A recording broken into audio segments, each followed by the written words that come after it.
राधे राधे जय जगन्नाथ। मु आज आसी कुलियार भालियाडिहा ग्राम को। तो ये सब चाषी मैंने रुहती ये चाषी मानकर गंथा घर।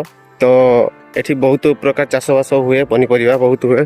तो चलतु देखा केते किस परिवा चाषबास होती देखा आपण मैंने भी देखते मुझे देखा आपन को बंधाकोबी चाष ये आम भालियाडिहा कुलियान छकरू लेफ्ट साइड को मात्र 2.5 किलोमीटर भीतर को आसले भालियाडिहा छक पहुँची पारे। तो भालियाडिहा देखते बंधाकोबी चाष होती बहुत एवं एठी आसिले आपण ताजा ताजा परिया पाइपारे। बंधाकोबी विशेषतः तो प्रबल चाष करती ये सहित विभिन्न प्रकार शाग चाष करती।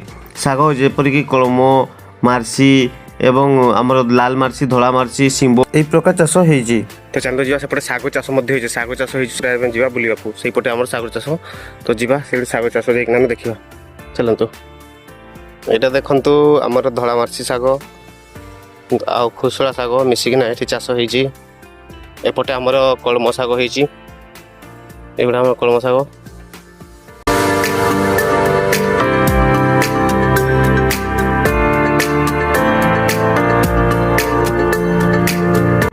आपण मैंने एमती सबुज पनीपरिया खातु सुस्थ रुहतु एवं रोग प्रतिरोधक शक्ति को बढ़ातु। आज रोचे सांग मैंने पुणी देखा नेक्स्ट ब्लॉग को। राधे राधे जय जगन्नाथ। बोलो राधे राधे की जय।